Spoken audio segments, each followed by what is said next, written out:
Depuis 1896, date des premiers JO de l'ère moderne, l'Afrique n'a jamais organisé les JO. Mais de plus en plus de pays se disent intéressés, et ce malgré les coûts. À Dakar, le CIO s'est montré formel. Organiser les 4e JOJ en Afrique est un moyen de donner au continent une sorte de test.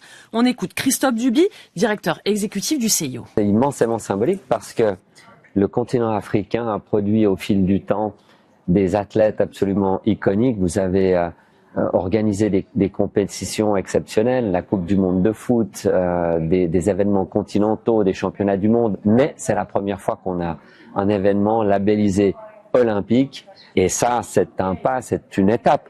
Alors, après les JOJ, les Jeux Olympiques pour Dakar, pour le moment, les deux villes qui seraient proches de déposer des dossiers pour organiser les JO de 2040 sont Le Cap, une ville sud-africaine, et Le Caire en Égypte. Le Caire et Le Cap, deux villes africaines qui sont surtout dotées d'infrastructures solides et modernes et de sites touristiques séduisants.